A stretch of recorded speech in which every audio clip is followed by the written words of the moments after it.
Guys, welcome back to episode 36. I can't believe that starts. 36 of The Classic Life, where we talk about everything classic related.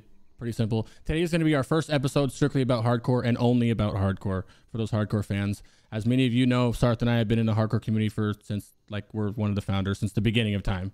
And today we have an absolute special guest that I'll let Sarthe lead into in a little bit. But Sarthe, my friend, how are you doing? Yo, I'm doing really well. I'm really excited to have who we have here on the channel today because I've been watching your content for years and years and years, and I think you've just been crushing it lately, which is so inspiring, and it makes me so happy. So I'm really hyped to have you on. Xaryu, welcome to the podcast. Thanks for being here. Hey, thanks for having me, guys. Yeah, no, it's been a crazy month or two for sure. From my end, I'm just like, what is going on? I think I'm as shocked as anyone else. It's hardcore is just blowing up. Everyone's having a blast, and I'm happy to be playing, having an amazing time. So yeah, thanks for having me. Dude, I was watching it was when you were doing the Jinta lore quest. It was a couple days before it was 6,000 people watching. You were like, guys, we have this is the most people I've ever had watching the stream. And you're looking around, you're like, this is crazy. And you're just doing some casual thing. 2 days later, you're in Jinta lore. There's 17,000 people watching you. You get you're one hit away from dying to the mob that sheeped you. And everyone in chat is like, yeah, try to attack it. I just kept trying to type. I was like, don't do it. Don't do it. The one mob that's terrifying. I was doing some reacts this morning, and there was a mage that died to the Hex cast. And I'm like, you probably did this quest because you watched me do this quest. Then you end up dying to the Hex, which, by the way, I probably should have died there too. And I think what makes hardcore so fun sometimes is just when you live from pure dumb luck and then you somehow skate away and you're like, bro, I should have been dead. And now you know what I mean? You set a metric for people now, because if we do death clips, my shout out Winky, he does a podcast called F's in Chat where he goes over the death clips and we just flame people for dying, or what can you do better? And every week there's 1 or 2 hex deaths, and we see it and it's paused and I go, oh, it's the hexes. And now every time someone does it, Xaryu did it. Yeah. Zar did it. I didn't do it. Zar did it. But he didn't. No one does the hex lord themselves. Maybe people do, but he ran away. Yeah. He almost died to it, and it was one hit away from killing you, and then it decided to heal itself instead of killing you, and then you were able to get out of the hex and run away. And I was like, oh my god, that was wild. The analogy I like to use is something have you guys had a real life near-death experience? Maybe not. Maybe you have. Yes. So if you actually make it out of that, the next day you're like I'm alive. Breakfast tastes different, right? Coffee the next morning. It's just I shouldn't be here. You know what I mean? Everything's better. Everything's better. Yes. Mm-hmm. And that's the analogy I like to use, because in hardcore, when you live when you probably shouldn't have, from the mob missing or a resist or something crazy happens and you live, it's the best feeling when you continue playing and you everything looks and feels different. And I think a lot of people just joining into the hardcore community are probably like, dude, what's so fun about that? You're just doing quests, the same quest in 2004, but it's something about the feeling of having these near-death experiences and then not actually dying and then continuing, or when you do die and then you have to restart. So it's pretty fun, man. I honestly thought you were gonna die. I would come tune into your stream and I would not stream for 2 days, because I would just wake up and see you and be like, well, I guess I'm not streaming today, because it was so interesting to watch. I don't know how many times I tuned into your stream and thought you were gonna die. I'm like, oh, he's dead for sure. He's dying right now. He's dead somehow, and then he wiggled his way out of it somehow, dude. It's just crazy. Yeah, it's fun, man. It's fun. So yeah, that's what I was gonna say. The adrenaline rush that you get from not dying and getting really close, and especially when you pull off some crazy quests, right? If you're doing the elite quests on a warrior, on a rogue, or some quests that are such higher level than you. Mage is a great class for that, and it was great to watch you be able to do it on mage first, because mages can, if they play really well, outplay so many situations. But that's the adrenaline that you get from hardcore. And I was so curious, actually. This is one of the first things I wanted to ask you is, but coming from being such a high level PvPer, multiple rank ones, always that being kind of the core of what you were doing in the game. Now doing leveling content, a lot of it. What really drew you into hardcore? What really excites you about the scene? Yeah, I was actually talking to Mitch about this off stream, but I think one of the things, like you mentioned, that hardcore is really appealing for arena players. Maybe I don't want to generalize. Some arena players might like or dislike it, but some arena players seem to be having a good time because that adrenaline that you seek in arena of like a really intense moment, and then you clutch it. You can put yourself in situations in hardcore like that, like all the time for like hours on end whenever you want, and it's like it's really exciting to narrowly escape death. I think what's pretty cool is like in arena, a situation like that could happen like maybe a few times a day, which is really fun, and that's probably why a lot of players like arena. But in hardcore, you can put yourself in situations like right before this call, I was doing a warrior. I was on my warrior, like level 19, soloing an elite quest in Pyrewood Village in Silver Pine, and it's like you could skip that quest or you could try to do it, and if you try to do it, it's just like really scary the entire time. You could probably die, a couple things go wrong, but if you actually pull it off, it's just like nonstop adrenaline, and everyone in the chat seems to be loving it, and like I love it. So yeah, that's pretty much why I play hardcore. I think you can make hardcore really, really hard by doing something like doing every quest, like not skipping anything, or you can make it do the achievement runs, do the crazy thing, or you can make it a lot easier by kind of going at your pace. So it's like it welcomes a broad audience. Like the top arena players can make it like crazy, or some players that are just getting into it could still really enjoy just trying to hit 60 in their own way. So it's pretty sweet. I think a big thing that happened, I say it a lot too, was PvP, is you also use abilities coming from PvE, like largely on PvE, I think Sarthe is as well, is you use abilities that you would, like death coils, your fear, curse of wreck, juggling. I do as a warlock, I'm a warlock main. You do things that you normally aren't going to do. I have a 160 in hardcore and it's a rogue, and I went sub the whole way. Like that's something you don't really ever do. I went bitch mode sub the entire time because I was like, I'm scared of everything. Like, right? Like you get to use these abilities that you otherwise like, damn, I would never take curse of exhaustion in a PvE scenario like ever, you know? And it's like, it's really cool. That's like my favorite part about playing it. Yeah, I mean, you can theory craft different builds that aren't necessarily meta or weren't meta in 2019, that weren't meta in 2005, 2006, but are meta if you're trying to not die, right? So it's like a whole new kind of theory crafting experience with hardcore, because there's like builds that more closely maybe align with PvP than PvE sometimes, because it's more about survival. Okay. How do you think this is just like, I've always thought this was a really good way of thinking about it, but like PvPers do really well, or can do really well in hardcore, but like how do you think that your skill set from PvP translates over? Because we've all seen Mitch doing the hardcore deaths. Yeah, that's such a great question.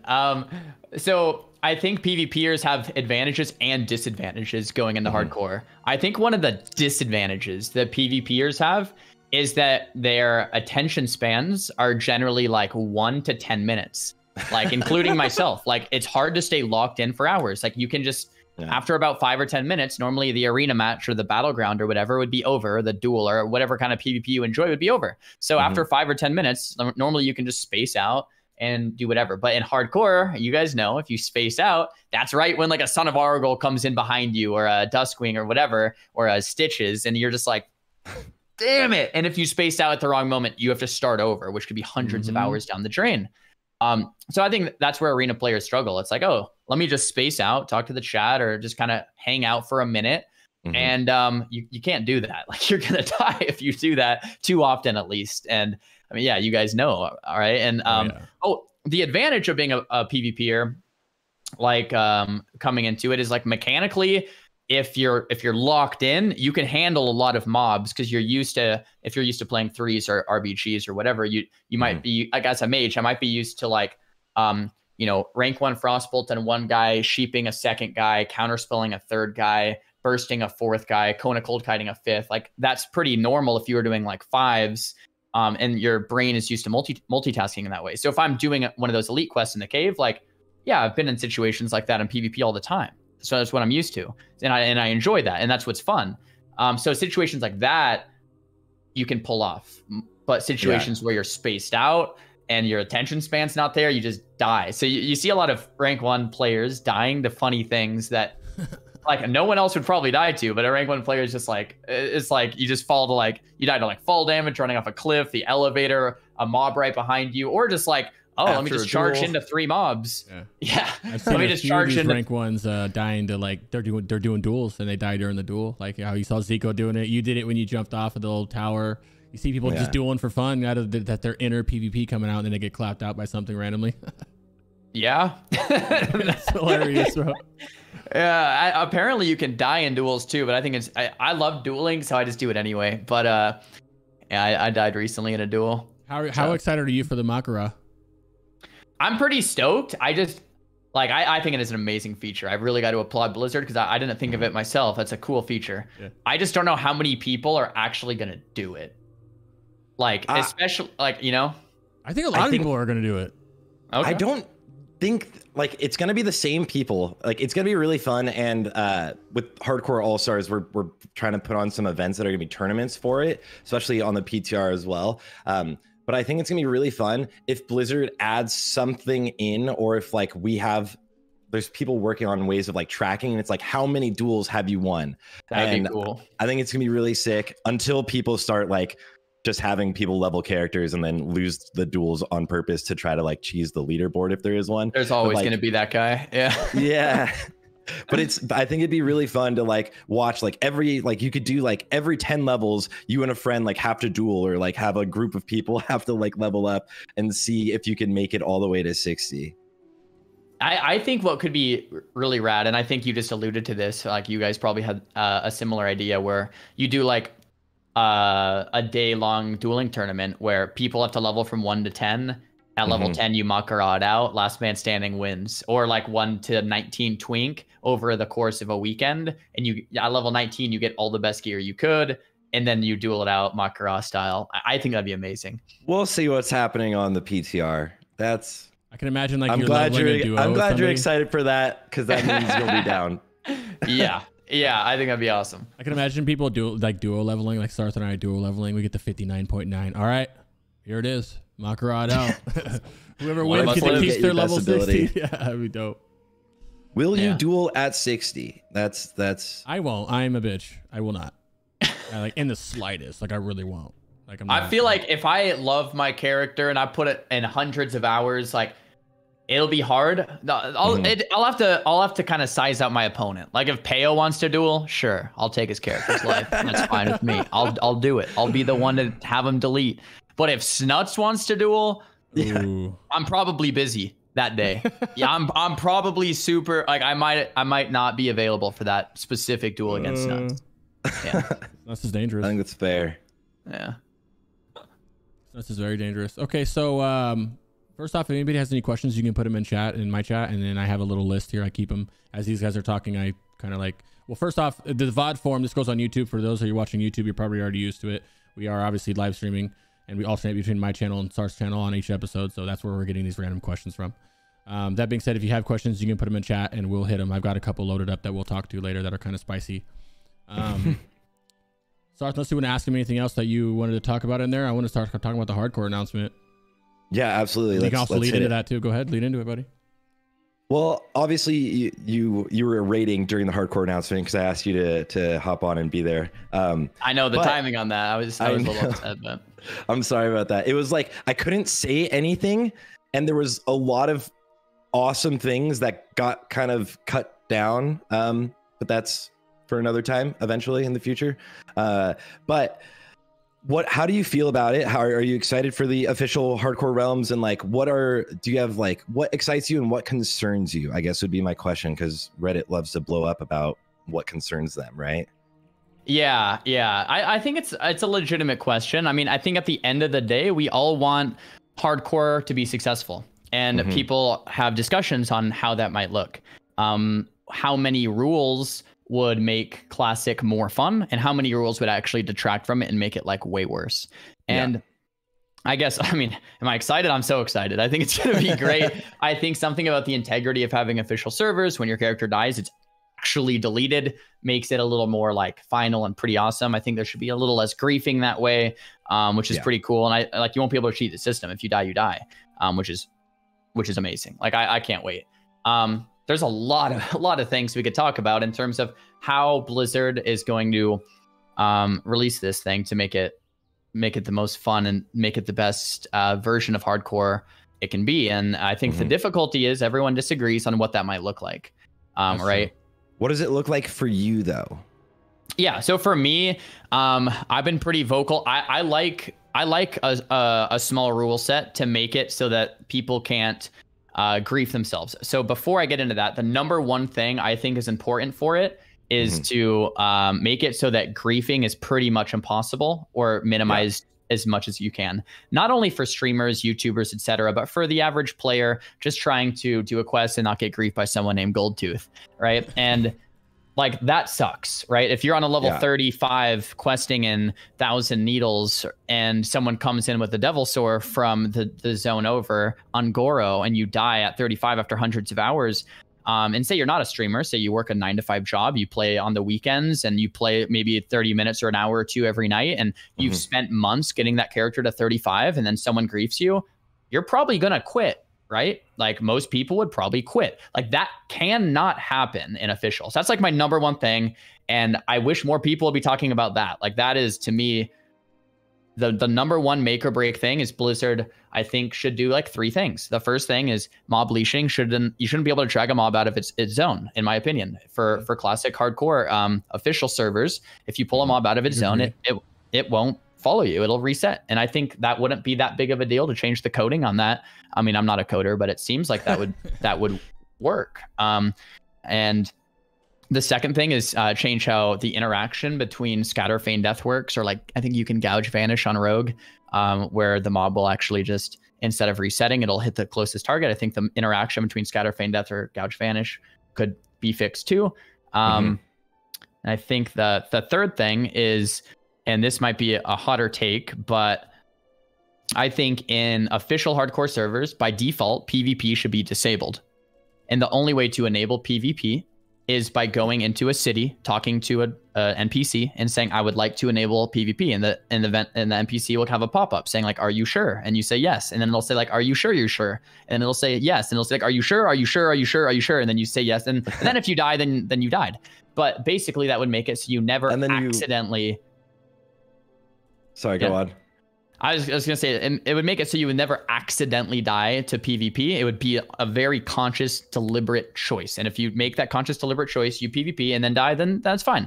But it would have to be a choice. And I think that the issue is level 1s griefing level 60s by accidentally right-clicking them in Booty Bay or in a Tenaris. It would be tragic. I mean, that would ruin it. I would cry. Yeah, it's like, it would be absolutely terrible. So I think those 3 things, mob max leashing, the Scatter, Feign, Death interaction, and completely turning off PvP as my first point in stopping griefing from being largely available. I'm sure people would find ways, but that would be like, it would stop most griefing attempts, really. And I think that's probably the number 1 priority. Agreed. I think griefers will always find a way, right? But that's a really good way of like combating griefing. I think there's a really good breakdown. And I know that like I've seen you saw that Blizzard turned some of the PvP quests or quests that flagged as PvP to no longer do that already on the current realms, and then they've also like teleported griefers to like the furthest location in the entire world away from where they were, calculated the furthest location and teleported griefers away there. So they're definitely obviously looking into doing that. So I think that's like not the furthest of an ask. I think that's like a really good one and a very core one. Yeah, I've mentioned this on stream, but since we have more eyes right now and you're going to put it on YouTube and stuff, I guess I'll say again, we do have communications with Blizzard. I've asked for permission to share this with the community, and they said that's fine. So we do have communications with Blizzard, and Blizzard basically, I mean, you guys probably know as well, gave us an email. And the email is a direct line to Blizzard to report any griefers, give them the name, the server, the proof, the footage, and the griefers will get banned. So it's like, they're doing it quick. Yeah, I mean, yeah, they're doing it quick. They're responsive. They're quick. There's an email. Boom, done. Like, so if you're a griefer, like, it's just don't do it. Like, you risk your entire account. Like, it makes no sense at all. But my point is, there's always going to be people that want to ruin other people's fun, and that's just human nature, I suppose. So I think the number 1 thing Blizzard to focus on is making it impossible to grief, or pretty darn hard to grief. I think that's a big deal too, because griefers are, I don't want to say all griefers, but like 90% of griefers are absolute dog shit at this game. And they're not going to be able to make it. They're not going to make it to 60, bro. They're not going to, with one life, they're on the same level as us. They're going to die, man. What was that? It was Savix who was showing the guy, like one of the main griefers in the little community of griefers, keyboard turning and misclicking his stuff. Remember at the end of his video, he showed that? It happens. That's hilarious. That's hilarious. They're not going to be too great at it. So if they can reduce the leashing stuff, that's a big deal.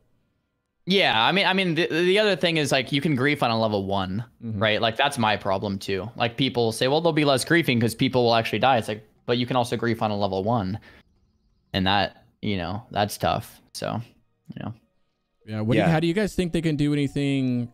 What can they do about with DCing? Because obviously the appeals is going to be like, as a mod, I know Sarthe as well. We're both mod and admins, and we go over death appeals all the time. That's the main one. Besides griefing, which has been lowered a little bit, it's DC deaths, and that sucks. I've had DC deaths. Sarthe had DC deaths. We typically just delete our character anyway, but that's gotta hurt. You get a DC death high 50s, and you're just like, oh crap, you know. It's a good question.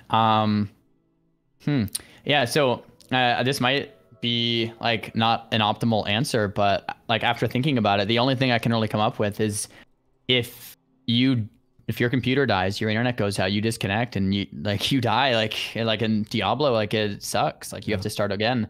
Like I think that's really the only answer, even though that sucks. I was talking to Mitch though, and he had a good suggestion. If Blizzard servers go down on Blizzard's end, doing like a 5-minute rollback or a 10-minute rollback might make a lot of sense. So if the Blizzard servers crash and hundreds, thousands of people die from a Blizzard server DDoS or crash or whatever, they just do a 5 to 10 minute, 15-minute rollback, whatever makes the most sense. And yeah, does it happen a lot? They did that. No, they did that on Season of Mastery. So the first time Blizzard officially showed support for the hardcore scene was giving us the Soul of Iron buff in Season of Mastery. And there was actually, I think it was the first day, it might have been the second day, but the servers did go down on like their end, and they did end up doing a rollback. Like my character didn't die, but I know a ton of people fell off Griffins and were dead from that. So like that's like an easier, like if you DC on a Griffin, they could probably put like a parachute on you. But most DC deaths are just going to be, there's not going to be an appeal system. You're not going to get out of it. Like if your character dies, your internet went out, it's like that sucks, right? Like but that happened. That's part of the entire experience. There's no way. Coming from someone who appeals it now, they'd probably get more in the Blizzard one too. And then Blizzard say they approve you, but they don't approve me, and all of a sudden you're like, wait a minute, it's a lawsuit. Yeah, there's no way. I don't think there's a way to do it. I don't think it'll happen either, because if they appeal disconnect deaths, what's stopping someone from just like pulling the modem in a sticky situation? Way exploitable. It's exploitable. Plus, you would have to have multiple people, full-time salary, looking at these things 12 hours a day. Like, there's just no way that's happening either. So yeah, I think if the Blizzard servers goes down, a nice rollback, and I think people in the chat are saying too that there could be downsides to that. Like, say 5 or 10 minutes ago, you were in the back of a cave, but now you were in safety. The server crashes, and now they put you in the back of the cave. You log in, and then you die because all of them are respawned on the server restart. Like something like that could happen, and that would suck too. I guess really the answer is like, how would you save most of the people's lives? But yeah, as many as you can. Yeah. I get asked this a lot too. Someone just asked that with no appeal. So a lot of this, if there's no appeals, what's better with an official server than doing what we're doing right now? To which I say, we are the one that goes over the appeals, and I would love to not have to go over appeals anymore. I bet. And we don't get paid for it. We're not getting paid. We're just doing it out of the modding, out of the kindness of the whatever they're doing it, right? There's people who do it way more than I do. I'm just bored on the toilet, maybe mod like a little bit, but I just want I like the one life is like all I'm asking. Like there's extra stuff which would be nice, which we'll go into when we go over the current rules and maybe what we can take over there. But like I just love the death equals delete. Like when Cargos started this challenge, shout out Cargos 3 years ago, when there was 20 people playing, and it was death equals delete. Like that's and just to have something as simple as there's no resurrection or however they decide to do it, that's what I like about the regular server. There's always going to be people cheating. Integrity is a huge, integrity of the game mode is what's better. Obviously that's not going to be everywhere. We know this, but I just like the death equals delete. That's the big one. People cheat the add-on just because they died at level 15 and don't want to start over, or you know what I mean? Wait, people cheat the add-on. All right, Xaryu. Hot topic question. So you were talking to Mitch, were you? What are your thoughts on the apparent bag drama? Bag weapon leveling accusations? Okay. Yeah. I knew you guys were gonna ask about this. Okay. he did. Yeah. Okay. So here's what. Okay. For people that don't know, Mitch and I, we had a little bet going on. The bet was whoever makes it higher level on a warrior owes the other one 100 gifted subs. So Mitch Jones Mitch Jones full well knew what he was doing. Traded someone else, turned the add-on off, got bags and got some gold, got a sword, whatever. Here's my take. Like, in terms of his character being a verified 60, no. Like, no, he got caught cheating. You can't cheat, and he admitted to that, and he deleted his character. You can't verify that character. Done. In terms of my friendship with him because of the bet, like, if he tried to get out of a death or something, I'd be like, bro, pay up, whatever. Yeah. But I personally didn't care too much about the bags. I think Reddit and Twitch chat made it into a massive deal. It's just a game at the end of the day. It's a game. Mitch is Mitch, and it happened, and it is what it is. So I don't know. I'm probably less mad about it than anyone else on Reddit or Twitch. And it affected me more than anyone else. So it doesn't matter to me that much. But his character is not a verified 60, right? Like, so he ended up deleting it, and he ended up starting again. So that's pretty much it. Yeah. To his point, he made one good point where he said, that's just the hardcore add-on rule. That's the hardcore community rule with not trading. He did, in his mind, and he could be, we'll talk about the trading thing in a little bit, but you might be able to trade on the server to where he would have actually been able to do that on an actual hardcore server, Right. A lot of the rules from the hardcore add-on, and I'm curious what you think about all of them. A lot of the rules were actually like started or brought up because you were trying to get away from people kind of cheating the integrity of the game mode. So like originally you could use the auction house, but then people started kind of abusing the game mode. And then so everything kind of started getting added in, and it was way before like the add-on could track all of this stuff too. But it was just to make this a game mode that like the community could get behind, and you actually feel like you're doing something, experiencing the game. How do you feel about all of the rules, or like, are there any that currently in the current add-on mode that kind of irk you and you would prefer not to be there? We're actually going to go over each one too right now if you want to do that as well. We can lead right into that. I will talk about trading first if you don't mind. Are you guys? That's a hot topic. Is the trading. You can't, in hardcore rules, you can't trade. I know some people want to be able to trade. I will open this with a spicy one saying that I personally don't think that we should be able to trade until 60. Whether you disable to allow or you just stays gray until 60. I think at 60, obviously, yes. I don't need to point out the Azimuth video that I'm pretty sure everybody has seen. I know that's a little extreme, but I think that would happen at some point. I know it doesn't affect launch as much as it could. I am vehemently against trading under level 60. That's just my personal... I live by this rule of, well, multiple rule plural of the way Cargos made this challenge, and I like that. So I just like the no trading. I know I'm against it. Usually people want trading, so I just want to see what everybody's perspective was on it. Yeah, it's a really, really good point to bring up. So the funny thing about rules is that they were usually implemented for a reason, and that reason is because people tried to undermine the process of hardcore and try to cheat it. And like you said, the rule wasn't initially there, but when people decided to undermine the hardcore integrity of hardcore, that's when the rules were implemented. So if people want to complain about the rules, it's really like complaining about the wrong thing. It's like you should be complaining about the people that were cheating or the people that were ruining the integrity of the game. The rule isn't the issue. The rule is the solution to the problem. And when you think of, like, say there's two camps of people here, right? And one camp is like, of course you should be able to trade. It's an MMO, and less rules, more freedom is better. And the other camp of the people are like, no, we know where this leads. We know where this leads. If you allow trading and you allow the auction house, people will undermine the entire process, trade full enchants, full gear, full bags, full gold, and the hardcore servers turn to shit. And that happens relatively quickly. And so it's like we have this divide.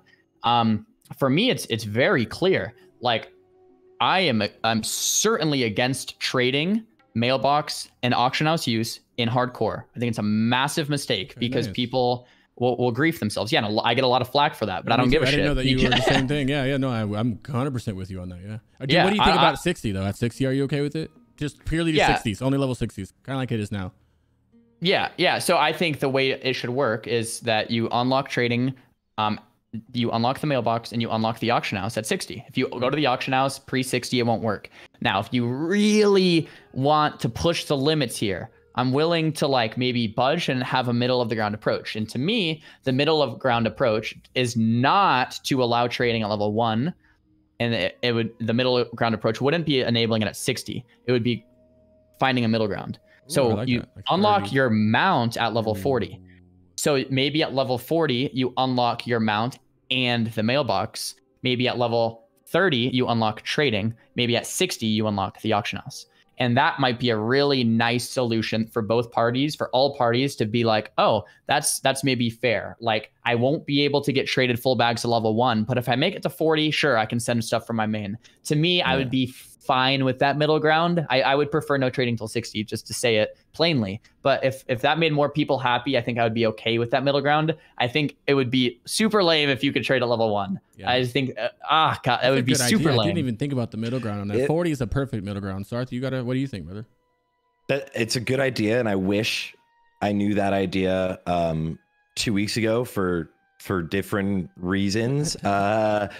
If there is trading allowed, would you end up still using like the hardcore add-on? Say if the hardcore add-on develops like a version where it's like it's not as limiting as it currently is, right? And it was like just trying to like deal with something like trading specifically, right? Like, or like to make it solo self-found. But like I know a lot of people want to be able to group and stuff like that, but would you, if there was like limitations on the hardcore add-on that weren't as strict as they are now, because we're on an actual server that will just show like if you die, you're deleted, would you still end up using something like that, or would you just play by the rule set of the server if anything is allowed? For me personally, as a streamer and content creator, I want things to be as exciting and hype as possible, and I also want to make things as challenging as possible. And I think for me, the way to do that is solo self-found, which essentially for people listening that might not know is the idea that you don't trade, you find things yourself, you craft things yourself, and you build your character yourself. And that is already kind of a thing in like Path of Exile, I think. Yeah. And so for hardcore personally, if they release it to where if you just die, you die and nothing else, yeah, I would play with kind of my own with my own integrity with the add-on, I suppose, as well, with solo self-found where I wouldn't trade. Having said that, in terms of like dungeon groups and like only playing with other solo self-found players, like that, maybe that would get too intense for me. I would probably just play dungeons with whoever, but not trade, and not do anything like helping with bags or gold or anything like that till 60. At 60, the whole game unlocks. You can then trade and use the auction house and use the economy and help other players, and then go for dungeons and raids and stuff like that. I huge agree on the solo self-found, even to the point where we have people, you know, I know Sarthe is racing, I'm racing. A lot of people are racing for world first of their class or the world first raids, and they're mob tagging, and I don't even like the mob tagging. But I wanted to ask Sarthe, what's your take on the trade? Are you for or against the trading under 60? My thing is, and this is like just exactly like what Xaryu was saying, is no matter what, if you allow something to happen, people will exploit it. No matter what, if you allow a version of exploitation to be had, people will take the path of least resistance, and then they'll complain about it forever. But like, it is true. It's just the way people play the game now. It's the way gamers are programmed now. You'll always go for whatever's optimal. Someone's going to make a guide on like, this is the best way to level, including us. We're all part of that, right? I literally min-max to the highest level in normal classic and like try to do the hardest things possible. And like, that's trying to get everything out of it, little tiny exploits that you can do in the game. And like, if there is some cheesy way, like boosting, let's say if there was boosting, like people would just do it. Like we watched like Asmongold in Classic, like in week 2, sitting back and reading Reddit while his character was in Scarlet Monastery, right? Like, and And so I think no matter what, if there is a way to do something like that, it's gonna be exploitable. But it's hard on Blizzard's end because like then they're limiting the like core of an MMO is supposed to be social. So like, do we self-police? I don't have a good answer for it other than like I would prefer limitations. I don't know if they will allow themselves to have limitations. It's an intriguing one. Yeah, a lot of people's kind of argument against it, like someone just said in chat, the people who want the trading is that the game mode's more popular and thus it needs to adapt, to which I don't think that's a valid argument because the game mode was created to be like that, and then now more people are playing it, and whether they're having trouble making it to 60 or whatever the reason is, they want it to change because they don't want to play the game as it initially was created, as it is created, and how it's been made to be played. Yeah. Yeah, I mean, I'm under the assumption that sometimes rules give us freedom. I think Jocko wrote a book like Discipline Equals Freedom. Like I like that concept of like sometimes having constraints or boundaries make the game way more fun. Take, for example, if you die, you delete your character, right? That idea made normal 2004 Classic way more fun. So you can make the case for rules that like easily. The question then becomes how many rules, right? How many rules? Because there's certainly a world with too many rules. Like if there was like you know, hundreds of rules, it's like, bro, stop. Like that's too many. So it's really the conversation of where should the middle ground be, right? Not too many, not too little. If there's too little rules, I think people are going to exploit the process and undermine the integrity of the servers, which would be so tragic. And with too many, it's just like, bro, this is just too confusing and annoying at this point to follow every single rule. So finding that middle ground that makes the player base ultimately happy would be the like end result that I'm looking for. Absolutely. I think that's great. On that note, there's one rule in particular that I think frustrates players the most, even non-hardcore players, but the idea of no grouping at all times. I know you mentioned that you would play solo self-found, and you would, I mean, it's exciting. It's hype to do all of the elite quests by yourself, right? Do you have a strong opinion on something like that, or the same thing like people waiting to tag a named mob forever, like any sort of changes that could happen to kind of enhance the experience for everyone? Yeah, that's a good question. I like I said, love the idea where if there's an elite quest, like you try to go for the glory and solo that thing, man. Yeah. I think that's awesome. I think grouping to some degree undermines that. But, you know, I see the other side. You know, it's like it's an MMO. I want to be able to group with my friends and kill this damn elite quest. I also see the other side of there's 500 players trying to get like the same kill on one guy, and you make a line out the freaking door. And that, I think, you know, kind of pretty lame too. Yeah.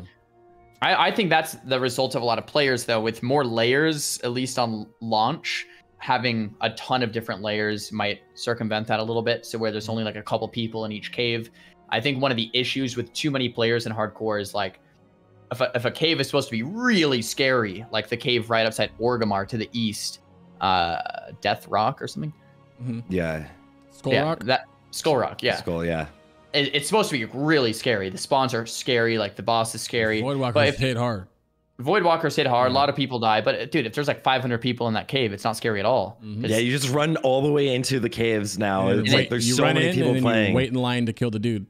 Right, and that's terrible. That's tragic. So we need like enough servers or enough layers to space these people out.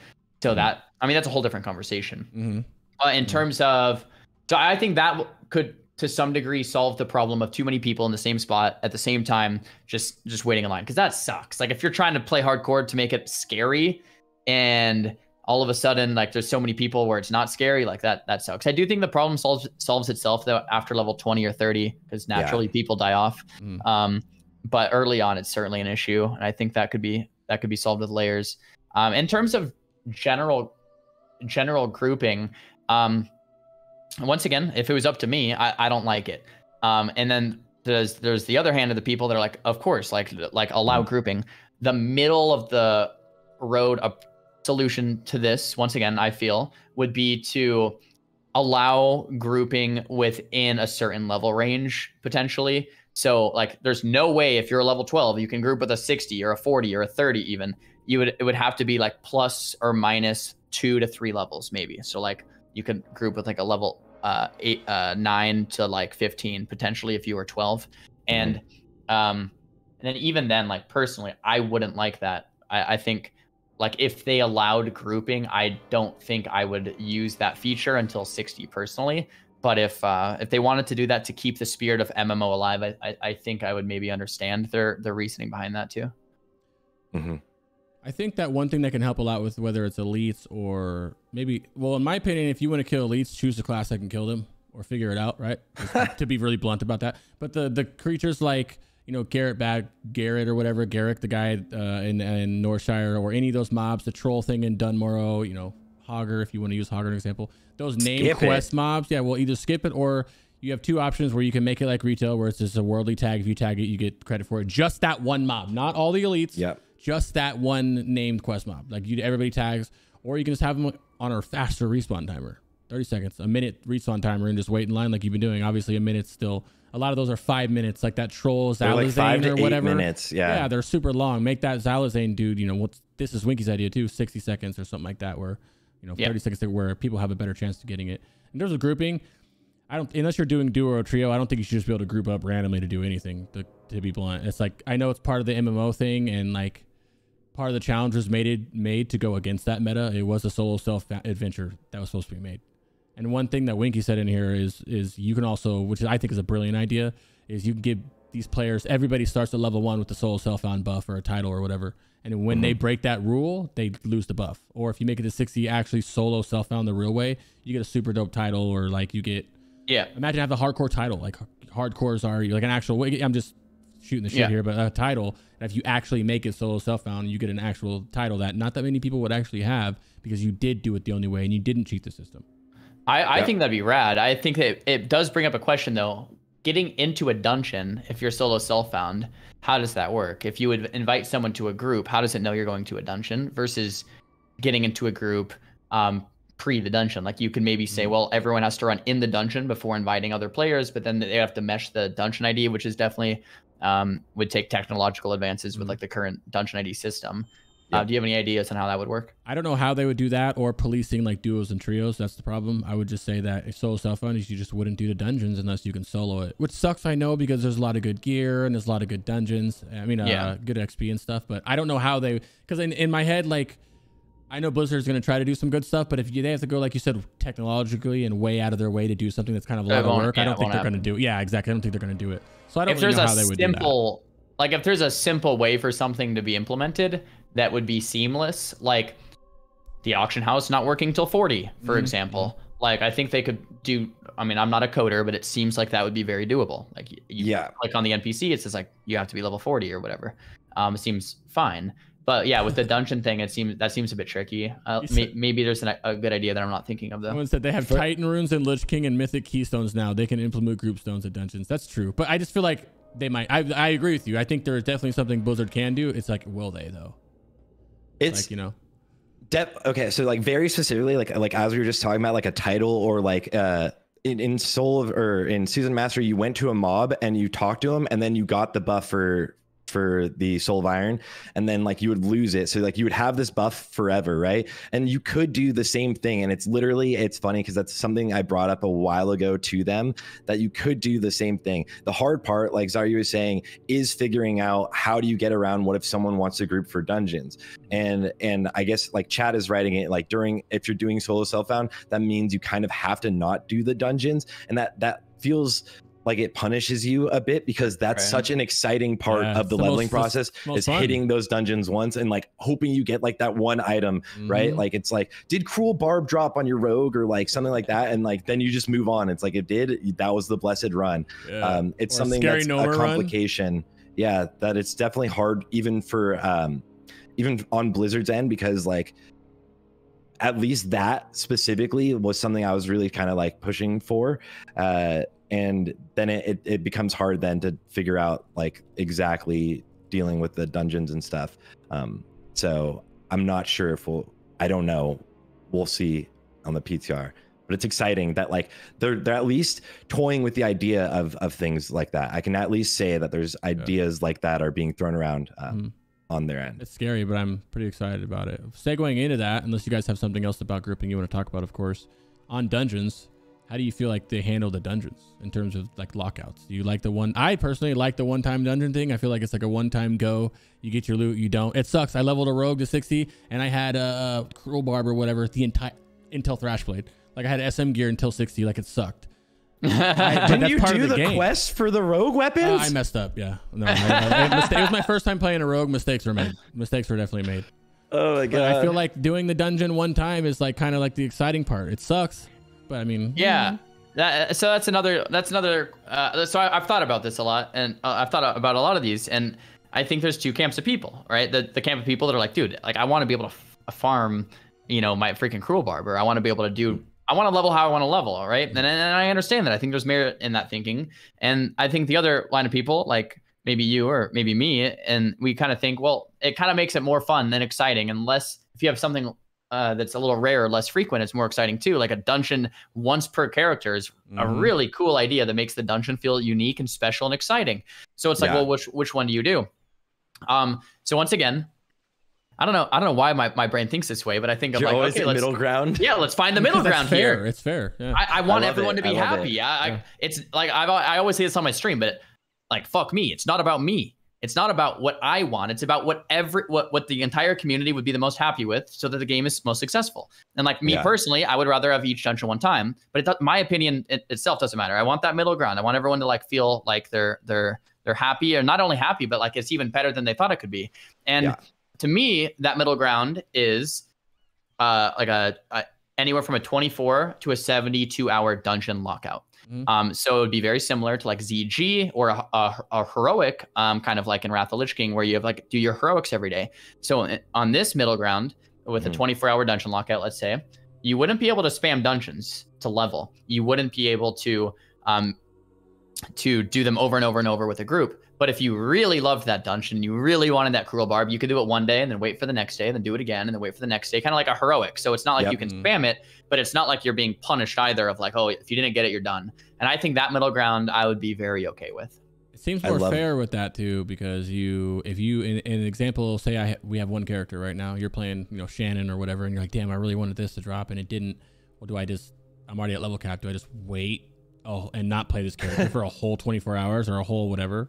Sarthe, what are you saying? I cut you off, sorry. No, I think that's like something very much I'm in full agreement with. And I think that the community would totally get behind the idea of potentially, like, there's definitely people, like, especially people coming from my scene of like the world record speedruns, like in raiding, all of the top raiders would like to spam dungeons up to 60. And so that's like a different group probably, and they'll probably be upset if there is a lockout, but most people would probably be completely fine and totally down with there being like a small lockout, like something so you can't just spam dungeon runs. But like if you wanted to go back in, if you don't get to play the game that often, what if you were doing the dungeon and like 2 people DC'd and you weren't able to get other people back, right? So like if you really cared about doing this dungeon, then you could get back in there. And then obviously at level 60, those limitations would be like fully taken away, right? So like at level 60, you can spam dungeons because you have to farm gear and stuff. So like those limitations are gone. And so I think that is a very, very solid middle ground. And I think there's definitely people that will be on both sides, but like that's something that like I think everyone should be able to agree to, like be happy with. And I think it's a really good idea. Yeah. I get the middle ground is nice, but for the people that want to be on the side of dungeon cleaving, the thing is, I don't know if people remember this. If you weren't in the community, no, that's not it. So boring. That was one of the #1 reasons why this challenge was created by Cargos. That was one of his main things, was we all leveled 10-man raids leveling up in classic type shit. And he hated that. Like, you don't have to do that, obviously, but we're all meta. So if we don't have to do it, yeah. But I mean, if it's the fastest way, we're going to do it. If it's the fastest way, then people are going to be in Scarlet Monastery. And that was his number. I wouldn't say #1, but that was one of his highest things about it, was the dungeon cleave meta. And then if you want to do hardcore challenge, you don't dungeon cleave. It's one of the things I vehemently hope they do. Like you said, a lockout would solve that too. That, or just don't do it. I do not want people to be able to dungeon cleave the whole time. I get it, yeah, but if you wipe, you're done. I mean, you can do dungeons and not wipe, man. It's not hard. Everybody can be max cap level and make it pretty easy in there. Xaryu's doing dungeons. We've done dungeons under level, and you can make it fine. It's like one of the that's one of the things that, like, the passion and the main focal point behind hardcore was not dungeon cleave. And I know Carlos doesn't come around that often, but I can speak for him right now when I say that can't happen. I hope that doesn't happen. That's one of my main things I hope does not happen in this challenge on the hardcore server. Yeah, I mean, like I said, I think a good way to handle it would be a lockout. It would probably make both sides maybe feel okay about things. That the question would be how long of a lockout. I think one of the cool things is if it was like a 24-hour lockout. So for you, Crix, would it like it? If you're like a streamer, a YouTuber, gamer, like you're playing a lot.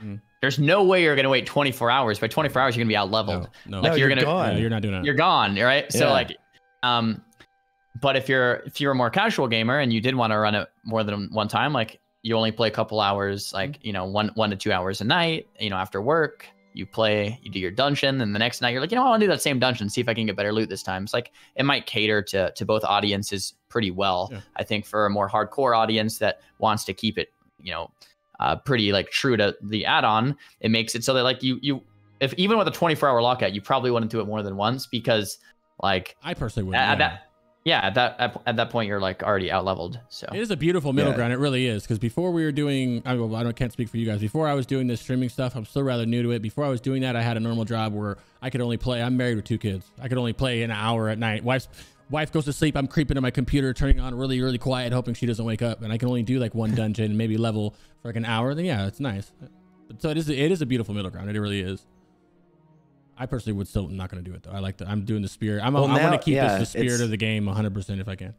It's so easy for if anyone, like especially like day one, right? Imagine day one, people are going to be playing for like 48 hours straight plus, right? Yeah. Easily. There's no shot if you're going really hard. If you're playing for like a 6-hour session, an 8-hour session, you don't have the chance to do that dungeon again. You're out leveling it for sure. So it limits that. And I think it does. Yeah. It gives people the chance to go back into there if they want to much later, or if they want to take things like slower. And I think that's like a nice thing about this game, especially about the hardcore game mode. A lot of it is like play how you want. You can level super slow in hardcore, level super slow and safe, you'll make it. Or you can just try to do every quest and it's like a really exciting run. You barely survive so many things and you make it, or you die. Like it's still just like, that's really like the cool thing about hardcore. I guess you could always do this in all of WoW, but hardcore encourages you to play a lot of ways that you want. And in normal WoW, once something comes the meta, everyone kind of just does that. So like for now, at least, we have a lot more freedom than sticking to a meta. I agree. Someone mentions here, which is what Soda mentioned, I guess, too, is you can take experience away from dungeons and then make the dungeon quest experience gain increase by 300% or more. That way you can do dungeons multiple times without XP, but get gear. Get the gear. Blizzard's not going to do it. Yeah, that's a lot of work. I don't know about it. Like a lot of these, we all know that. Yeah. We're thinking of the most simple things that Blizzard can do to make it kind of appeal to whoever, middle ground in this example of that. But yes, that is a brilliant idea. Yes, that's a lot of work. It is a great idea. I love it. Yeah, it's not going to happen. I'm just saying it. Yeah. Go ahead. I'm fixing my mic. No, I'm just curious, Zar. So like when the official hardcore realms do come out, what's going to be your plan? Like, how are you going to do it? You're going to do solo self-found. Are you going mage again, rocking the Shannon life, the real represent with the wife? Congratulations on the marriage, by the way. But yeah, like, congrats. Is that the plan? Are you going to go super hard too? I'm going to go maybe different. I'm going to go as slow as possible. I'm going to try to role play, dick around, have a good time, do every quest, maybe get killed, start again. I'm not rushing. I'm not trying to min-max it. I might even play fire instead of frost just to make it different. I probably will do a mage because my main is a mage, so I would like to have a main mage. But maybe I'll play fire. Maybe I'll just, I'll probably try to do fire and I'll do something. Achievement. Yeah, go for an achieved. Go for something different. I'm gonna go as slow as I don't want to be the first 60. I really don't, and I don't care to be. I want to I just want to dick around and have a good time. I think in 2019 I learned leveling super quick. Everyone can have fun in their own ways. I know you guys might like doing it as quick as possible and stuff like that. But from my experience in 2019, going super fast and getting there quick, it kind of just ruins the fun sooner for me. So I want to go slow. That's what I'm going to do. Well said. Yeah, that fire mage achievement. It sounds. I wanted to do a mage and do that fire mage achievement where you can only use fire spells. That'd be kind of dope. It'd be hard, I think, because you can't blink or like Nova and stuff. That'd be kind of crazy. Or what just play a fire mage. You can't blink at the achievement. You can only do things in your fire spell book. In your fire tree, yeah. That's crazy. Sarthe, what is your? I know we are probably a lot of the same goals, but just for the people watching, what's your plans for the server? So I'm deciding between covering Race to World first. So if people are watching, if you saw the Hardcore All Stars events, that team, we're putting together a lot of events, especially for the PTR, but also for launch right now. And our production is going to be scaled up a lot. So the events will be done in a very nice way, hopefully as best as we possibly can. So I'm myself. It's a weird thing because like I'm either between racing for world first of all of the raid kills, because that's like the way I like to play this game, is like min-maxing the raids usually, or just covering all of that so that I can continue doing world first or world fastest in Wrath of the Lich King. So I'm in between right now. Because it'd be nice to just like relax, cover it, watch it, watch what everyone does, see how everyone pulls things off, and then just like level at my leisure. I've done hardcore 3 times now, up to 60, and I have 2 left. And I just like, I really love the game mode. I really love the experience. And I think it'd be fun to see how everyone is getting into it, because that's one of my favorite things right now, is just everyone's love for this game mode that is like reinvigorating this love for classic WoW. But what's your plan?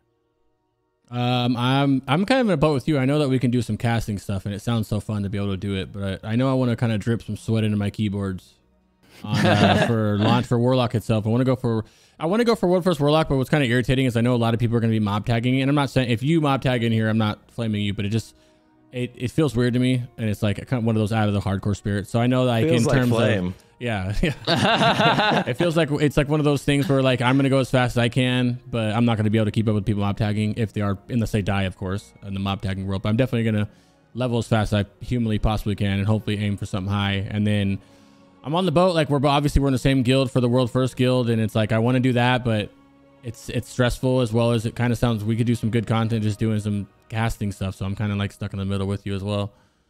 I'm in a similar boat too with you guys. So for the leveling process, I'm definitely going to go slow and whatever. And what that means is I certainly won't get like World First Molten Core or anything like that. But I have considered like going for World First like Nax clear, right? Which would take at least a few weeks, months, probably months. And I think that would be pretty cool. I have I don't know if this is public knowledge. Well, screw it. There's a bunch of like hardcore gamers that I know that are like probably going to aim for World First Nax clear. And that would be fun. That'd be good content too. But I'm really on the edge between going for the World First Nax clear. I would still level slow and whatever, but once we hit 60, it'd be like, all right, it's on. And the other thing I've been kind of choosing between is just making a community guild and raid with my viewers and just try to do Molten Core with like no voice, right? Where I'm just leading them on stream. I'm just like, all right, guys, all right, pull this. Like, oh, we pulled an extra. Someone picked that up. Like that would be so fun too. And Molten Core would be hard that way. Yeah. Not everyone would be world buffed. It would be crazy, and we would basically we just do like viewer raids, and if people are going to die, but that's really in the spirit of hardcore, right? Like we're not going to over min-max and over communicate. So I'm really torn on what I want to do. Somebody says you just want to kill your viewers at this point. Well, I mean, that's one way to say it. No, but I think both would be super fun. So I don't know what I'm going to do yet, but we'll see. So how do you feel about both you guys on progressive server versus just like, obviously, I don't know if we're all in agreement here that we don't want Nax to be out at launch.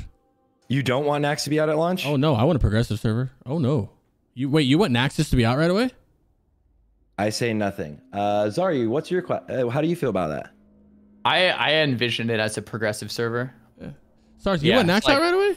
Many months after launch would be like, that's for me. I would be able to like level slow and whatever, but still be able to like go for like a Nax clear or whatever. But I don't. Nax would be impossible if it was out right away. I would prefer a progressive server for the longevity of the server.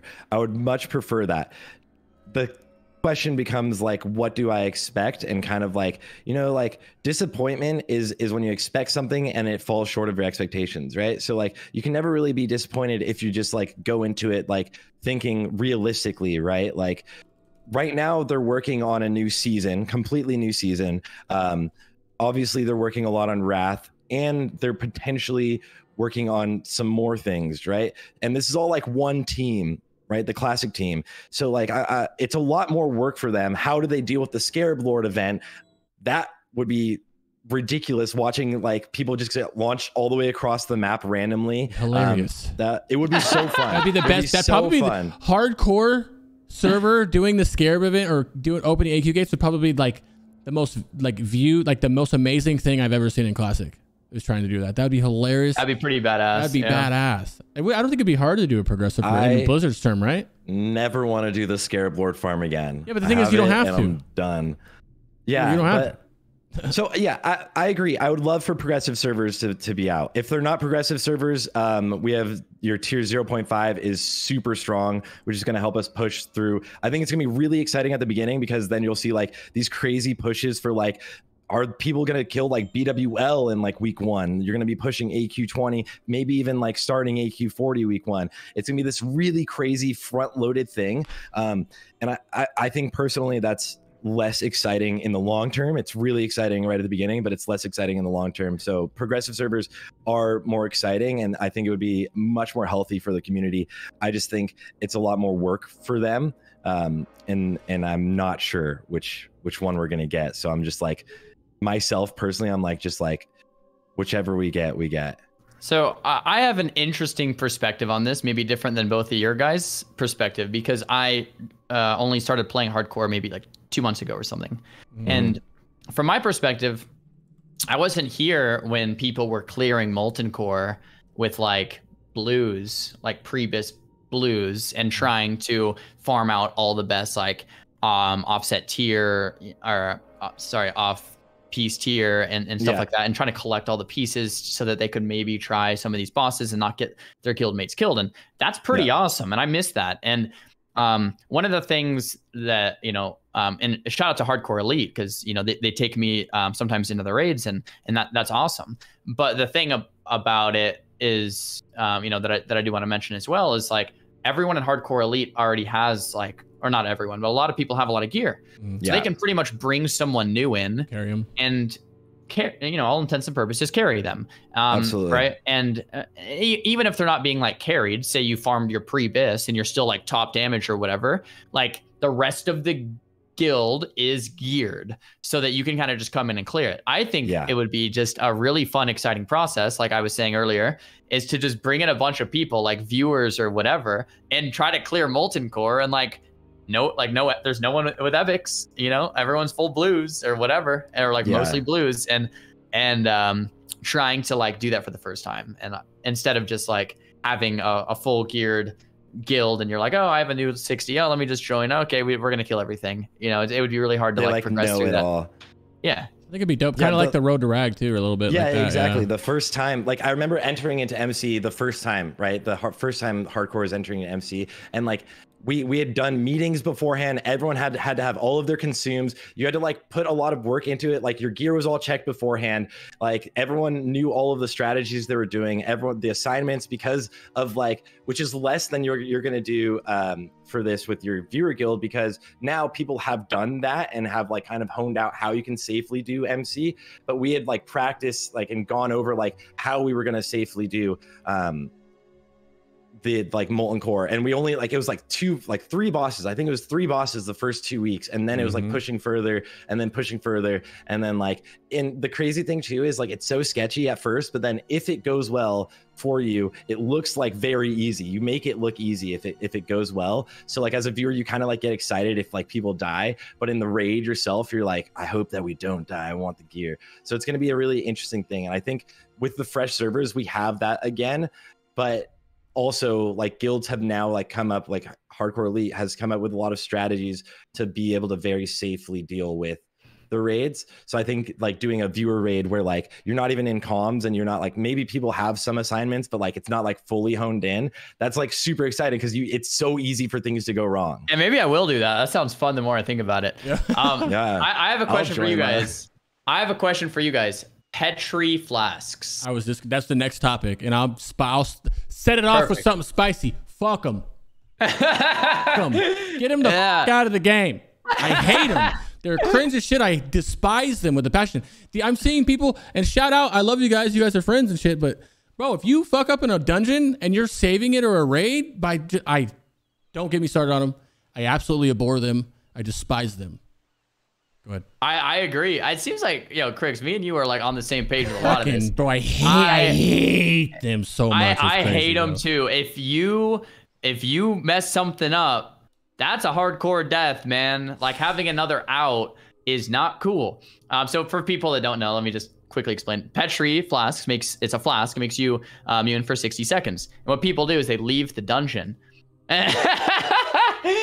Yeah, they leave the dungeon group, and if you leave a dungeon group, it ports you out, or a raid, it'll port you out after 1 minute. So they leave the group and then use a Petri. And the worst part is Petris are a flask, not a potion. They have no cooldown. So if you mess up the timing, you could just cancel and use another one, and then you can use the second one, and then you'll definitely make it out alive. So if anything crazy happens in a raid, everyone brings a Petri flask, and you get out of there. Let me just quickly though explain the argument for the other side.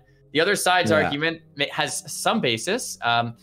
One, they're very expensive. Two, the mats take a long time to farm. Three, the recipe takes a long time to farm. So it's not like you can just buy it for 1 silver. It's like we have to farm the recipe, farm the mats. It's hours and hours and hours to basically have that chance. You still get 1 shot, you're still dead. But I am clearly, I think the best way to make Petri flasks not usable, and because I have thought about it, like what's the most seamless way. And I think the best way to make them not usable is the dungeon port feature doesn't work unless you're out of combat. Petris take you out of combat. Oh, by the way. Actually, I maybe not anymore. Maybe that's in Wrath. And I think you say technically in combat in Classic, because we used to be able to, in speedrunning, you could pull like the entire dungeon, Petri flask, and all of the mobs would be standing on you, and then the whole raid could either run by or like jump on top of those. So I think that, you do stay in combat. You definitely do stay in combat because people are doing it all the time on hardcore. So you could feign death technically the second you get out of combat, then you could use your Petri. It would be like someone says in here, you make it so you can't ghetto hearth. Maybe. Yeah. So ultimately what's happening is you're ghetto hearthing. You're getting into Petri and then you're ghetto hearthing. The issue for me is not the 1 minute immunity as much as it is 1 minute immunity paired with a free hearth. Yeah, with getting out of spamming it. Out. And you could literally, you can spam it forever. It's annoying. The hard part, I think I'm always, I feel like I want these things, but I know like also from the other standpoint, like a very like serious hardcore raiding guild that wants to like clear things in hardcore is gonna absolutely want these, because like after you've almost cleared everything, it is easy for something to go wrong. And I like maybe not even your fault, but like that's the spirit of hardcore. Change the tactic. People should die when you're progressing and raiding. That you shouldn't have deathless runs. Like people should be dying, and then you have to get new 60s and replace them. Like that's change part of the strategy so you don't have to do that corny shit and use the Petri. They click a Petri, then they sit there and wait for. Oh my God! Look at the cooldown. Let's unclick it and wait for another one to go. Let's go. I fucking hate it. Someone says make it 30 seconds. Put it on the cooldown. Boom. I would rather. I would rather you die. I would rather you die. Yeah. But I think people, I am just totally not against people dying in hardcore. Like, they call me a doomer. If someone dies in hardcore, I think it's like that's part of the game. Like you just go again. Like that's you go again. They're called doomers, and they flame me for it. But I'm a warlock, and what's their spell? Curse of Doom. So yeah, I'll be a doomer. Okay, I'll take that. I don't care. You want to? Why we're on the spicy topic? You know what else I hate? World buffs. Get rid of them. I despise those too. Get them the fuck out of the game. I agree. Look, and I understand that I understand on a fresh server, no one's gonna have them, obviously, because it takes a little while to get to them. Oh, I hate them. Songfire is not that bad because it's kind of like a quest or something. Like it's kind of cool, like a little, hey, you did a quest, do this, whatever.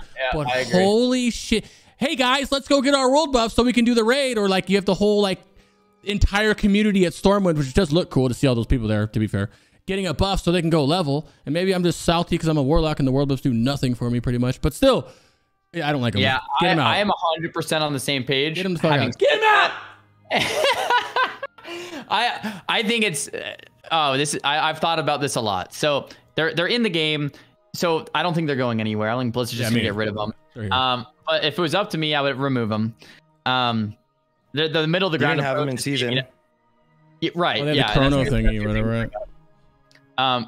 If like one idea, middle ground is maybe you don't have them work in raids specifically. So you could use them, you could have them, you could buff up low beast, whatever. But like in a raid, they all come off. So you can basically raid without having to like get all of these buffs every time. I don't think that's gonna happen either.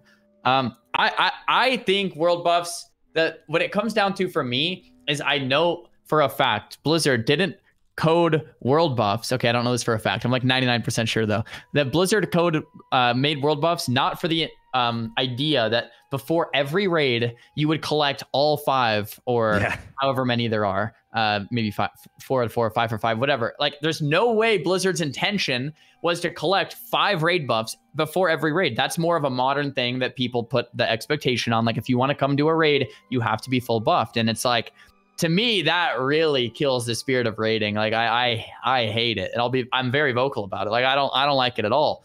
But it is part of the game. So like for me, it's like, okay, well, maybe could you keep world buffs, but make it so that they don't work in raids. So like you raid without them. It would also make the content a bit harder. I don't know. Maybe most people would disagree with me, but I don't like it. Oh, Sarthe disagrees. I'm waiting to see what he says right now. World buff Andy over here. World buffs were the original version of hardcore in like classic, when there was like no punishment for deaths, right? Like if your raid was trying to be serious, you literally had to have world buffs. And then if your character died, it was this risk reward. You're like, fuck, I'm out of the raid. Like you're basically dog shit now. You're doing no damage comparatively. And I play in world record speedrun guilds, right? Like I'm going for like the highest damage in the world, right? I'm trying to get rank 1. So you needed world buffs, but you're teetering that edge of like how hard you can go, but without over aggroing. So it was like the version of raiding hardcore without having to delete your character back in the day. So that's why I personally love them, because they added a risk reward factor instead of just clearing raids boring as shit and like not like it doesn't matter if anything goes wrong, right? I see the appeal of having no world buffs in a hardcore realm for sure. Everybody in classic that hated world buffs, I think, was gonna quit the game anyways. You're not like playing raiding seriously anyways, just level.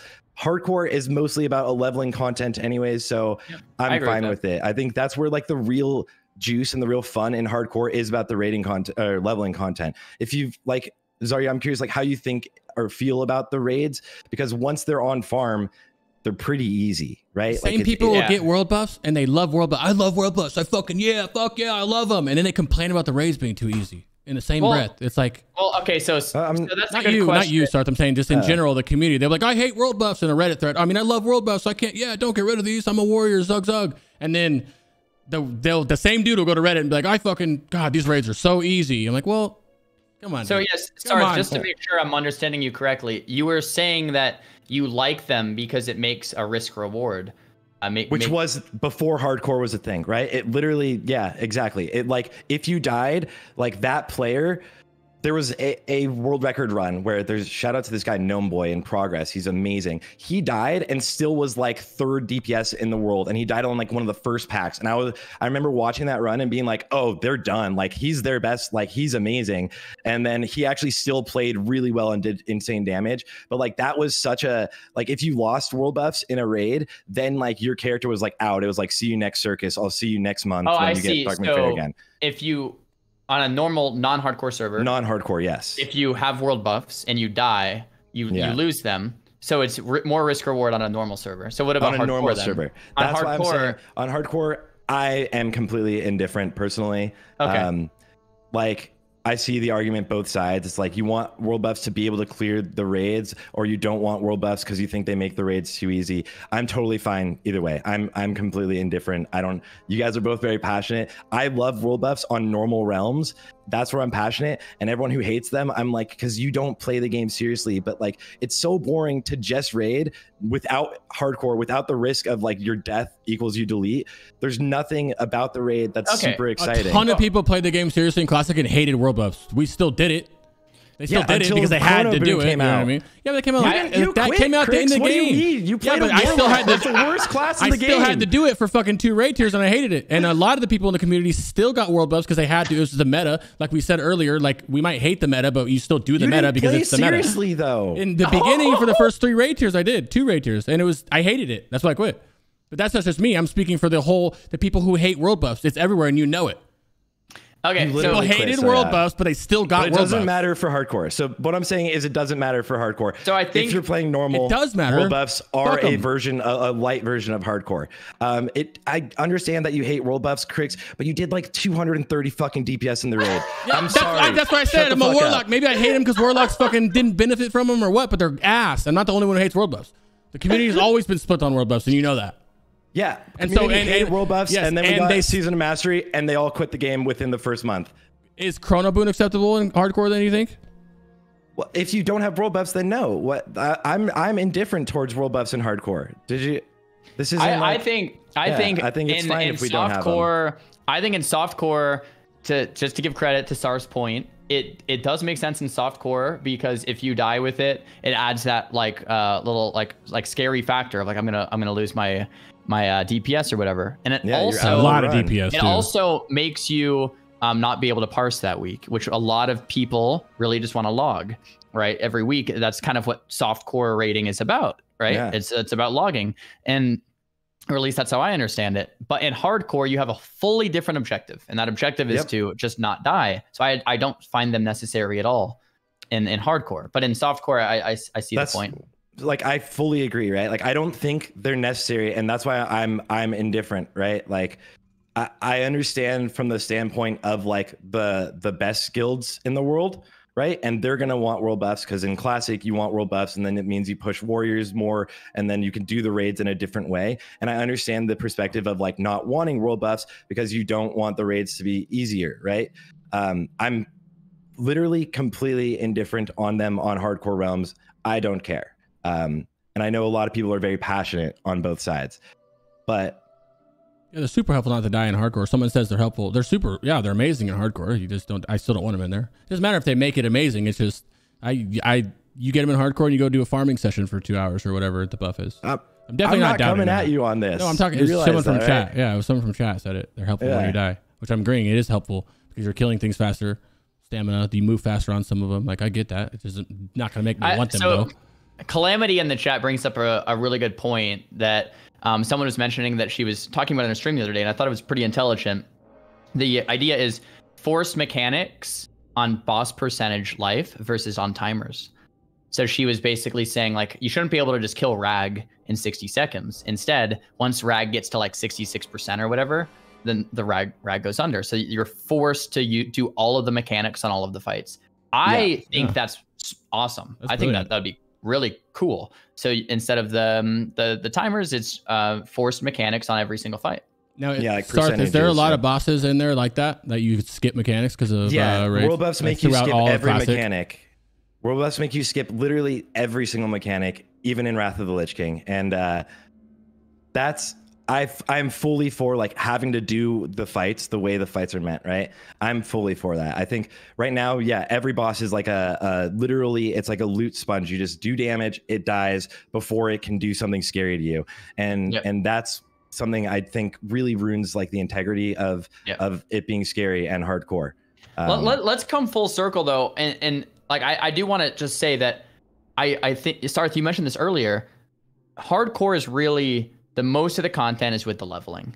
Like at the end of the day, no matter what, like at 60, when you have this stuff on farm, like it is what it is. Like the leveling enjoyment of, seeing someone else and the social experience and meeting other players and doing the dungeons and leveling and trying not to die. And then a pillager one-shots you. Like that's really like the spirit of hardcore.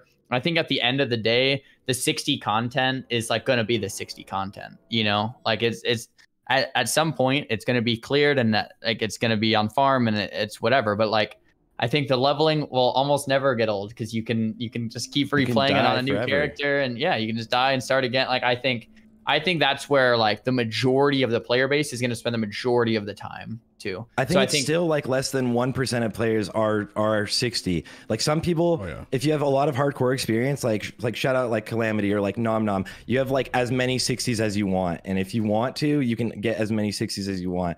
But the majority of people watching or playing, it's you always die. You see people die like 15, 30 times before they hit 60. So like being so upset about something at level 60, I think is like wasting your thought processes. Well, right? that's kind of what I was saying. It's like really at the end of the day, it's a noteworthy conversation. That's fine, but it's like if you really think about it, it's like most players will probably never be rating at 60 anyway. So it's really about the level. And it'll be a while till they even get world buffs in the first place, right? You got to get like CG buff is forever and a half away, you know? Yeah. Yeah. So I think it'll be fun. Yeah. And I have both takes, right? Like I'm just like, I see it from the most like the elitist standpoint and like the casual standpoint. And that's why like I don't care either way. Like why world buffs were fun then, but like now we have an actual, like if you die, your character's done. And it was like, that was the version of it. You were out of the raid for a month basically. So like I'm glad that hardcore is going. Yeah, dude, I literally lost world buffs in the first pull in one of the runs, and it was the biggest meme because I did the world buffs on stream, and it was so sketchy running in and like Petriing to get DMF in fucking like Elwyn Forest on the Horde, and there was literally like 2 full raid groups literally waiting for me there, and I pulled it off and got summoned to the raid, and then died in the first fucking pull of the speed run, and it's like now you're done, now you're out. You're literally out for a month. And that was instead of re-leveling a character, you're out for a month. And so like, that's like the thing about hardcore that I love is like, if you fuck up, you're done. You're done. Start over. And so that's what like world buffs were, a soft version of that, a soft core, which like everyone or a lot of people in the hardcore viewing community now hate that like word, you know? But like, who cares? Now we don't have that. Now you can just die if we're getting this exact, like, yeah. So honestly, the leveling process is like 98% of your time. Almost everything you're doing is going to be leveling, right? So like, I think people should just not worry too much. And like, I that's why I'm completely indifferent about it. Like, I don't care because most of the time for most people is going to be spent on leveling. Yeah, they used to have, this is an old thing before most people were playing, but they used to have this like curse where it would be like, we used to get world buffs. You'd get world buffs on Bloodsup Buccaneers when hardcore started, but only from the actual people on the server in Classic that were raiding. And it was a very, very rarely, but whenever you get it, you'd see all these people just die because they're like overly, you know, they're overly cocky. Yeah, they're overly cocky. Like, oh, dude, I can go pull this whole cave because I got world buffs, and they would die. It was pretty funny. Yeah, well, I just got Smitey Hammer on my warrior. Yeah. And I haven't died yet, but I have the feeling it's gonna give me this like false sense of like, oh, bro, I have Smitey Hammer. I'm not gonna die. Like I can pull like 3, 4, 5, 6, 7, 10 mobs, and then it's like, no, you can't do that, can you? You know? So yeah, the curse. That leads into a good thing. Like I've a very strong opinion that like, and I think anyone who's leveled multiple times on hardcore can agree to this, that leveling in hardcore and making it to 60 is like mostly about like knowledge. There's a little bit of caution and there's a little bit of luck, but a lot of knowledge goes into it.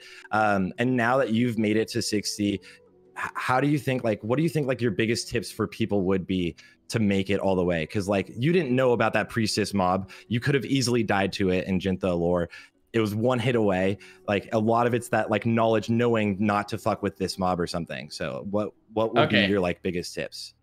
Oh, I'm so happy you asked because I'm very passionate about this. I don't think anyone should look up any guides on the biggest tips.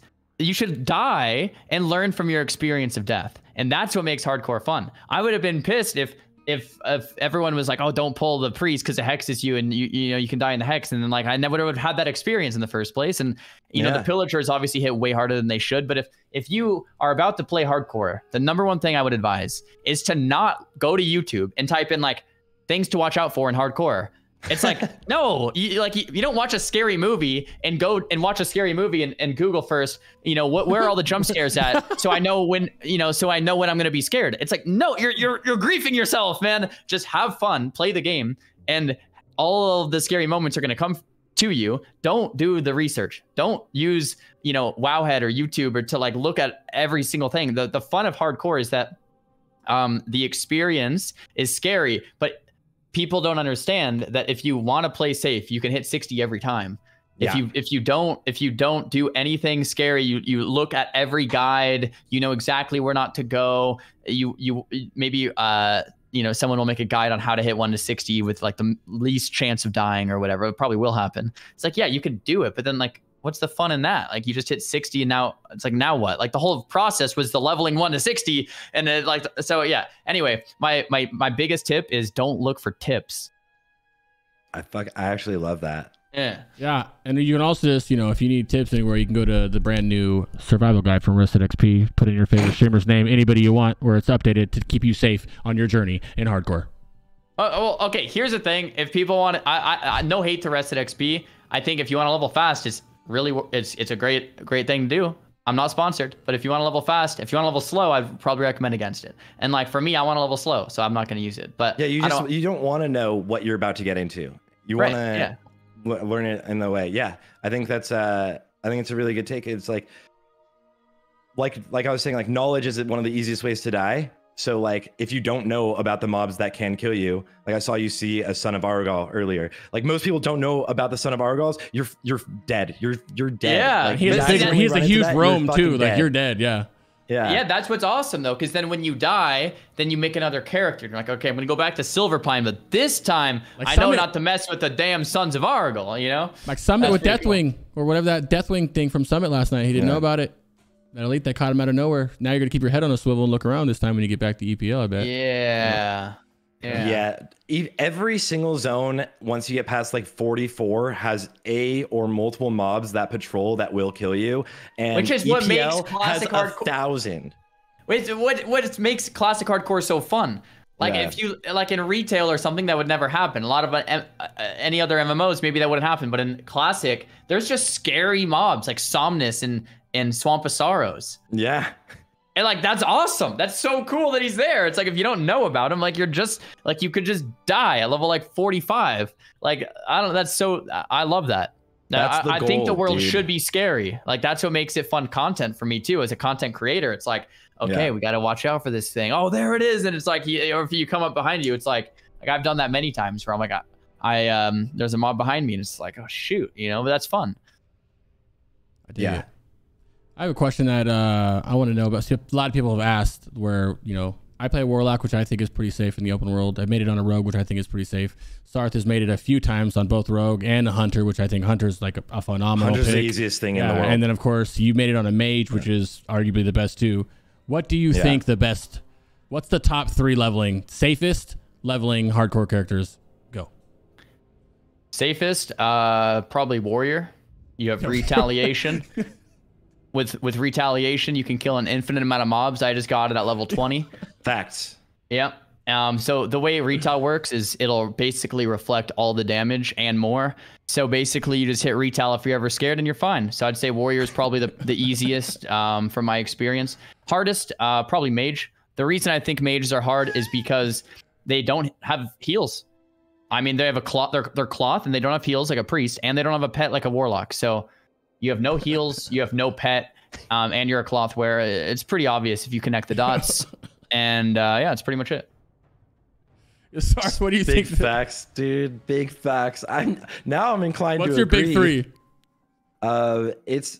I think we all, if people really want to know, we all know it's like Hunter, Mage, Warlock. But just play what you want, man. Play what you want. There's like, you can do it all in different ways. You can play Hunter where if your pet ever dies, you never get to get a new pet, or you have to train a new pet. Like you can play the game how you want, Priests are very safe, yeah. I think I think Mage and Hunter are the safest. Hunter obviously has has Faint Death, which I know can resist, but they have Faint Death. Mages have so many outs, Ice Block, Cold Snap. Warlocks have their Void Walker or Soul Link or whatever, self heals if you go Affliction.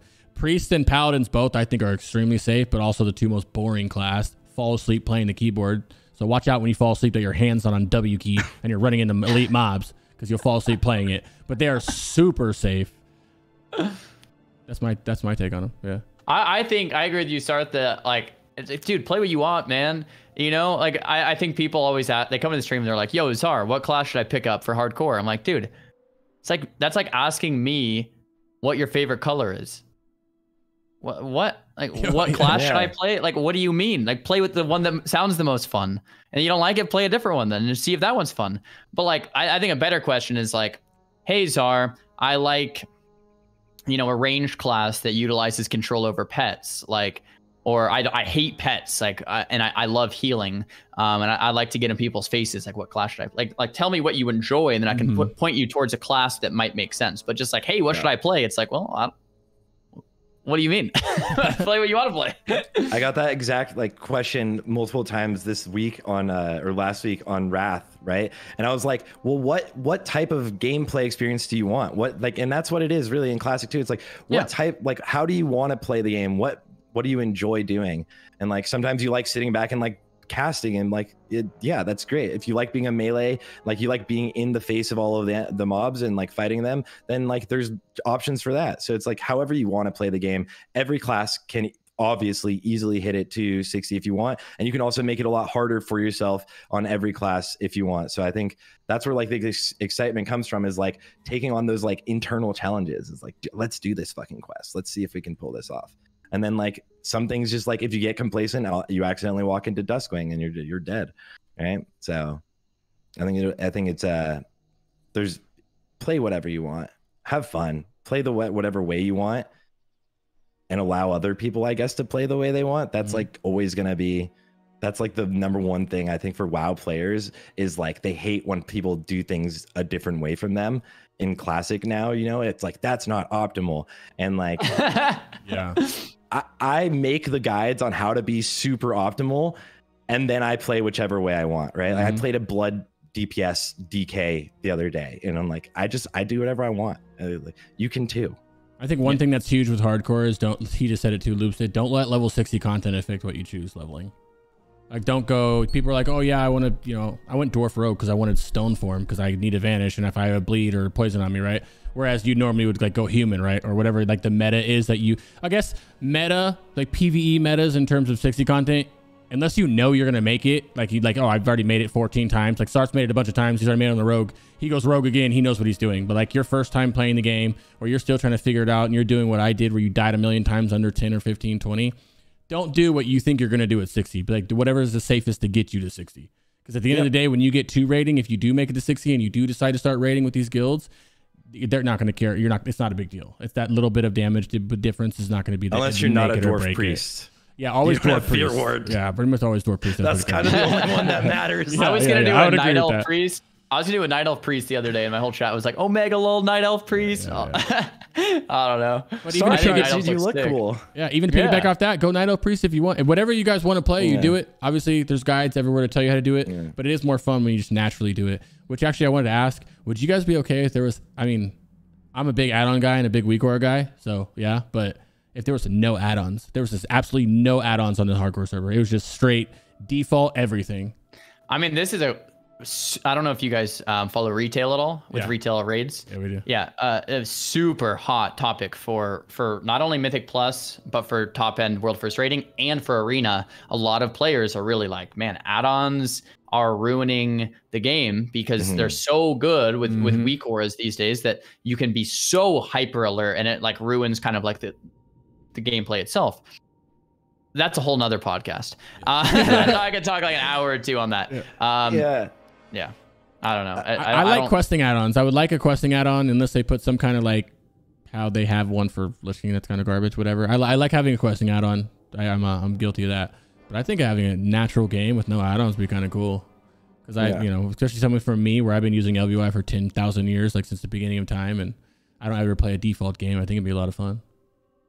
Yeah. I think Zar, we've held you for quite a while. I want to say, first of all, thank you for coming and joining us here on the podcast. If there's anything else you want to leave people with about the hardcore servers, or just your future in general, and where can everybody watch and see all of your content, which is obviously everywhere right now. Thanks for having me, guys. I love talking about this. I appreciate you guys taking the time. My name is Xaryu, Xaryu on all socials. If I leave you with anything, it's the beauty and the journey of hardcore is that fresh experience of going through the world and discovering the quests and different zones and mobs and excitement when you when you discover these things, and and don't try to min-max it too hard if you're just trying to like have fun with the experience. Just have a good time, level up, die a couple times, learn from it, and that's the hardcore experience. I can't wait for these servers. Shout out to Blizzard too for doing them. It's gonna be a good time. Have fun with the game, man. You gotta have fun. That's the whole point of this game. Do you have like a main goal for the server that you're trying to accomplish, besides having fun, obviously? I was gonna say fun. I don't know. I think viewer raids at 60 would be cool, but yeah, like I said, I want to level as slow as possible and just try to solo every impossible quest that maybe a lot of other people might skip. And if I die in the process, that's okay. Let's go again. Yeah. I've spammed Zaryu's YouTube in chat and his Twitch as well. If you guys want to give him a follow, if you're not for some reason already following him. Sarthe, where can we find you, and what's your goal for? Do you have like a big goal, overachieving goal for the server? As everybody obviously heard today, I'm like the try-hard guy, right? Like I'm the try-hard guy. So the hardcore servers for me are either I'm trying to decide, like either I go try hard or I take it very casual. I'm the like min-maxer guy for sure, but like I've come up with the strategies a lot of the time, which is like what makes it really fun for me. But like I think I'd like this time to like just take it very chill while working with Wrath stuff and looking towards the future and just kind of enjoy it. Honestly, the leveling experience is the experience in hardcore. It's not really about raiding, and once everything's going to be like cleared once, then it's for sure not about raiding. I think there's a lot of excitement in like the world first clears, which is like the third time we're doing this. Of everything, I think that's going to be really fun, but I don't know what I'm going to do with it all yet. I'm just going to have fun and play Rogue again. And of course, guys, you can find me everywhere, just Sarthe on YouTube and Twitch and TikTok, baby. I am a TikToker now. Yeah, I just spammed his YouTube chat in there as well. You can find me on Crix or Twitch is Crix Vibes. I want to hit 60 on every class. And we're going for my fucking god! It takes forever. I know, but I have nothing but time, right? Nothing but time. I want to go. We're doing War First Raid, so we'll be doing it with Sarthe and the Guild Frontier with Amphi and all the people in there. And yeah, I want to try to hit 60 on all the characters. I think it could be a lot of fun, man. I've only done it once, almost twice, but died really high. So hope we can keep going. Died to something you had no idea about. That's the thing, though. Like you had no idea that literally there was an event in Winter Spring. I don't know if you ever saw his clip, Zar, but like there's an event in Winter Spring where these elementals spawn not randomly. It's on a timer, I think. And there's a elite elemental there that always drops. The frozen lake. Yeah, it is. It's Princess I know Tempestra or something. Yeah, I almost died to that too. I saw it. I was like, I'm not fighting that as a mage. Yeah, it spawned on him at 57. Oh. And we were going into Molten Core in like 3 days for the first Molten Core. And yeah, and he died. That's my punishment for quitting Classic WoW when it came out, or else I would have known about it. I just want to bring up one more thing before we go, because this is just made by someone in the community. And this is a pretty big deal. It's an armory. I don't know if you've seen it. Sorry if you haven't. Yeah. It's someone that's actually making an armory for where you can type in. I'm just gonna hide the cams for a second. Where you can literally type in someone's name right here, and it shows an actual army like you would see back in the day for Classic. And he's working on it avidly, and he's got the talents, the reputations, the professions, and all that getting worked on. For anybody it's who's coming along really well. Sick, cool. Can you link me that? Can you send that through to Zar? Yeah. Put it in our Discord chat. Cool. Yeah, but again, thank you so much for being here. Thank you for joining us on the Classic Life podcast. Thanks, guys. And thanks for taking the time. Really excited to see your journey, brother, and love the positivity and the growth And I know with like all of the growth also comes a little bit of like haters and stuff. And it's so fun to watch you like deal with them. You're really amazing at dealing with everything. And you're inspiring, man, to be honest. I try. Yeah. Well, you know, you're inspiring are better than others. Inspiring for us, and you're inspiring for a lot of people playing the game, and just coming from a content creator perspective, it's pretty inspiring, man. So keep at it, brother. Good luck in Wailing Caverns. Yeah. Thanks, guys.